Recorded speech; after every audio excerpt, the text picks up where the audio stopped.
नमस्कार दोस्तों। चलिए आज की वीडियो शुरू करते हैं और आज की वीडियो में हम पढ़ेंगे सेट्स के बारे में। सेट्स एक बहुत ही ज़्यादा इम्पोर्टेंट टॉपिक है जो कि आगे चलकर हमारे रिलेशन एंड फंक्शन जो मैथमेटिक्स का टॉपिक है उसको समझने में हेल्प करेगा। और सेट्स का यूज़ मैथमेटिक्स में बहुत सी ब्रांचेज में भी होता है, जैसे प्रोबेबिलिटी हो गई, सीक्वेंस एंड सीरीज हो गई, जियोमेट्री में भी इसका बहुत सारा यूज़ है। तो बेसिकली सेट जो है बहुत ही ज़्यादा इम्पोर्टेंट टॉपिक है।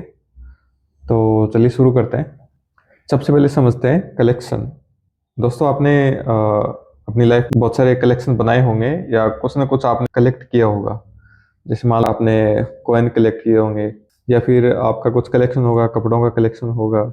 जैसे मान लो आपके सर्दियों के कपड़े कुछ अलग हैं, गर्मियों के कुछ अलग हैं। तो ऐसे आपके एक और कलेक्शन हो जाएगा, आपका स्टडी मटेरियल हो सकता है जिसमें आपके बहुत सारे आइटम्स आ सकते हैं, पेन, बुक, कैलकुलेटर हो गया, स्केल हो गई।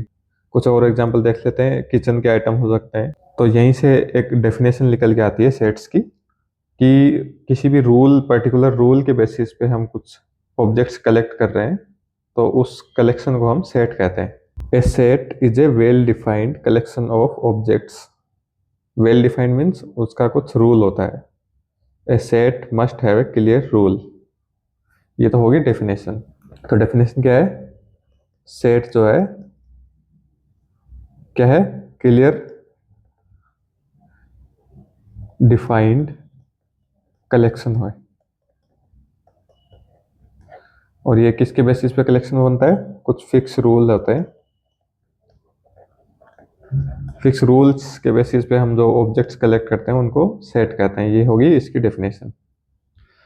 और कुछ एग्जांपल अगर हम देखना चाहें तो हो सकता है, जैसे मान लो बहुत सारे अपने पास नंबर्स होते हैं, 1 2 3 4 इन्फिनिटी तक। अगर हम रूल लिखें, रूल हम बना रहे हैं कि सारे ओड नंबर होने चाहिए और 20 से छोटे होने चाहिए। ये हमारा हो गया रूल। तो इसके बेसिस पे हम अगर नंबर कलेक्ट करेंगे तो वो हो जाएगा 1 3 5 7, ऐसे चलते चलते 19 तक। ये क्या हो गया? हमारा सेट हो गया, क्योंकि हमने एक रूल के बेसिस पे कुछ ऑब्जेक्ट्स कलेक्ट किए हैं। ऐसे और रूल्स भी हो सकता है। कोई भी मान लो इक्वेशन है, x² - 3 = 0। इसके जो भी सॉल्यूशंस होंगे वो भी एक सेट हो सकता है, क्योंकि वो भी एक रूल है। रूल क्या है?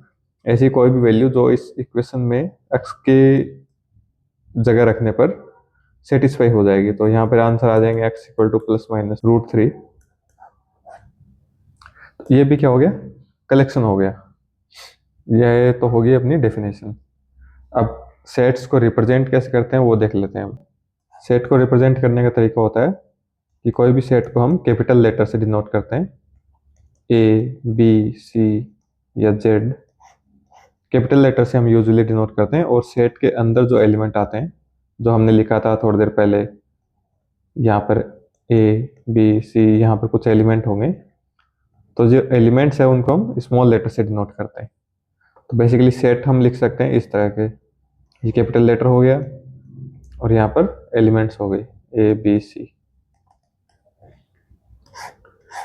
तो इसको रिप्रेजेंट करने के दो तरीके हो सकते हैं। पहला तो ये जो हम यूजुअली लिख रहे हैं, इसको बोलते हैं रोस्टर फॉर्म या टेबुलर फॉर्म।